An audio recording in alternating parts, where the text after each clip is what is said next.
पति जी, आज मेरे मन की मुराद पूरी हो गई। आज ऊपर वाले ने मुझे भी अंडा दे दिया। हाँ लूसी, अब हमारे घोंसले में भी रौनक लग जाएगी। फिर कबूतर पूरे जंगल में मिठाई बांटता है। वो चिड़िया के पास जाता है। कबूतर भैया, ये मिठाई किस खुशी में है? लूसी ने आज स्वस्थ और सुंदर अंडा दिया है, इसलिए आज हम बहुत खुश हैं। कबूतर भैया, बहुत बहुत बधाई हो आपको। फिर कबूतर गोरी कवि के पास जाता है और उसे भी मिठाई देता है। कबूतर, आज बड़े खुश हो, क्या बात है? आज मेरे घोंसले में अंडा आया है, मैं सबको मिठाई बांट रहा हूँ। आज मेरे लिए खुशी का दिन है, फिर क्या दोस्त और क्या दुश्मन। ऐसा कहते हुए कबूतर वहाँ से चला जाता है। गंदी आँखों वाला मुझे दुश्मन समझता है। गोरी कवि ऐसी खुद से बातें करती है और फिर रात हो जाती है। कबूतर दूसरा अंडा एक और घोंसले में रख देता है। ऐसा करने पर लूसी कबूतरी अपने पति से पूछती है, पति जी, आपने ऐसा क्यों किया है?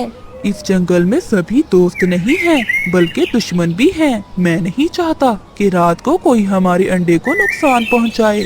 फिर कबूतर और कबूतरी सो जाते हैं और फिर दिन गुजरते गए। हर रोज कबूतर ऐसा ही करता। एक दिन गोरी की माँ गोरी कवि से मिलने आती है। माँ, ये क्या, आपने इतना बड़ा चश्मा क्यों लगाया हुआ है? गोरी बेटी, मेरी नजर बहुत कमजोर हो गई है। चश्मे के बगैर अब तो मुझे कुछ भी दिखाई नहीं देता। माँ, इतना कुछ हो गया और आपने अपनी बेटी को बताया ही नहीं। बेटी, इसीलिए तो मैं तुम्हारे पास आई हूँ। मुझे वैद्य जी ने बताया है कि पक्षियों में सबसे तेज नजर कबूतर की है। अगर मैं कबूतर का अंडा पी लूँ तो मेरी नजर ठीक हो जाएगी। क्या? माँ, कबूतर का अंडा पीने से क्या आपकी आंखें ठीक हो जाएंगी? हाँ गोरी बेटी, अगर किसी तरह से किसी कबूतर का अंडा चुरा कर ले आओ तो मैं पीकर ठीक हो सकती हूँ। माँ, चिंता ना करो, कुछ ही दिन पहले मेरे जंगल में एक कबूतरी ने अंडा दिया है। मैं आज रात ही वो अंडा चुरा लाऊंगी। रात हो जाती है। रोज की तरह कबूतर आज भी अंडा बदल देता है। पति जी, आप तो ऐसे ही डरते हैं। भला कौन दुश्मन है हमारा इस जंगल में जो हमारे अंडे को नुकसान पहुँचाएगा? लूसी, मुझे डर लगता है, अगर मेरे अंडे को कुछ हो गया तो मैं जी नहीं पाऊंगा।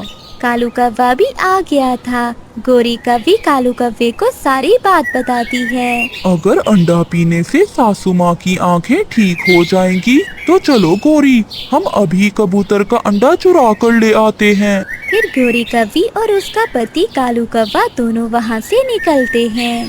वो कबूतर के घोंसले के पास छुपकर बैठ जाते हैं। कालू, वो रहा, वो देखो, कबूतर का अंडा। अपना अंडा खाली घोंसले में रखकर कैसे मजे से सो रहे हैं ये दोनों। फिर कालू कौवा वहाँ से उड़ता है। वो अंडा चुराकर वहाँ से भाग जाता है। गोरी की माँ तो अभी तक जाग रही थी। वो अंडे का इंतजार कर रही थी। माँ, देखो, आपकी बेटी आपके लिए कबूतर का अंडा ले आई। हाँ बेटी, तो बहुत अच्छी है। ऐसा कहते हुए गोरी की माँ वो अंडा तोड़कर पी लेती है। अंडा पीते ही गोरी की माँ गिर जाती है और मर जाती है। गोरी कवि रोने लग जाती है। हाय हाय मेरी माँ। कालू, मेरी माँ को क्या हुआ? कालू, ये अंडा कबूतर का था या कोई सांप का? मेरी माँ कैसे मर गई? गोरी कवि सारी रात ऐसे रोती रहती है। अगली सुबह भी हो जाती है। आज दूसरे घोंसले में अंडा ना देखकर कबूतर लूसी से कहता है, देखा लूसी, किसी ने हमारा अंडा चुरा लिया। अगर उसने अंडा पी लिया होगा तो वो अब तक मर गया होगा। पति जी, क्या वो अंडा जहरीला था? हाँ, वो अंडा मैं सांप का चुरा कर लाया था। फिर रोने की आवाज सुनकर कबूतर गोरी के पास जाता है। कबूतर, सासू माँ मर गई, मेरी सासू माँ मर गई। सांप का अंडा पीने से कोई भी बच नहीं सकता। क्या? हाँ। ऐसा कहते हुए कबूतर वहाँ से चला जाता है और गोरी कवि पछताती रहती है। ऐसे कबूतर अपनी अकल से अपने अंडे को बचा लेता है और गोरी कवि को उसके किए की सजा मिलती है। एक बेटी चिड़िया की जिंदगी में दुख और सुख तो आते जाते रहते हैं। जो मुश्किल समय हो तो अच्छे समय की उम्मीद ना छोड़ो, क्योंकि मुश्किल समय तो गुजर ही जाता है। रानू चिड़िया की मम्मा बहुत बीमार थी। उसे अपनी बेटी की शादी की चिंता सताई जा रही थी। बेटी, अगर तुम्हारी शादी हो जाए तो मैं सुकून से मर सकूंगी। मुझे तुम्हारी शादी की बहुत चिंता है। माँ, ऐसा कुछ नहीं हो सकता। मेरी माँ हमेशा मेरे साथ रहेगी। नहीं बेटी, मैं अब बहुत बूढ़ी हो गई हूँ। दरवाजे पर दस्तक होती है और एक मिठू तोता घर में आता है। माँ जी, एक चिड़ा मेरे जानने वाला है। अगर आप कहें तो मैं रानू की शादी की बात करूं। तोते, मैं भी अभी रानू से यही बात कर रही थी। मिट्टू भैया, जैसे आप सबकी मर्जी। फिर मिट्टू तोता वहाँ से चला जाता है और दूसरे दिन वो उस चिड़े को साथ लेकर आता है। माँ जी, ये है वो चिड़ा। बेटा, क्या आपको घोंसला बनाना आता है? हाँ हाँ माँ जी, मेरा पक्का लकड़ियों का घर है और मैं जानता हूँ ये तिनकों का घोंसला भी कैसे बनाते हैं। माँ चिड़िया को चिड़े की बातें अच्छी लगती हैं। फिर माँ चिड़िया रानू चिड़िया की शादी उस अनजान चिड़े से कर देती है। कुछ दिन तो उस चिड़े का व्यवहार रानू चिड़िया से अच्छा रहता है, मगर कुछ दिनों बाद वो अपनी पत्नी से अजीब अजीब बातें करने लगता है। मैं तुम्हें घर में सजा कर रखने के लिए नहीं लाया। बाहर जाओ और मेरे लिए दाना लाओ। मगर हमारे परिवार में तो पति ही दाना लाता है और पत्नियां घर की देखभाल करती हैं। यहाँ ऐसा कुछ नहीं होने वाला। आज से दाना तो तुम्हें ही लाना होगा।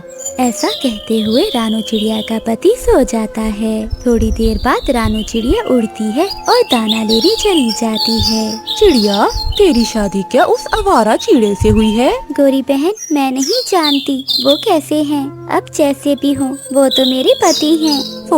वो एक नंबर का आलसी है, हम कौवों से भी ज्यादा आलसी। वो तुम्हें कभी भी जिंदगी की खुशियाँ नहीं दे सकता।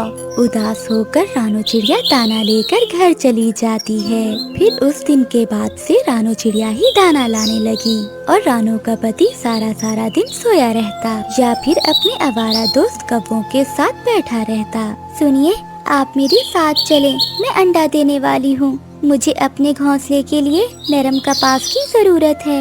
घोंसले को नरम बनाने का काम तुम्हारा है। जाओ और ले आओ कपास। तुम जाओ, मैं नहीं जाऊंगा।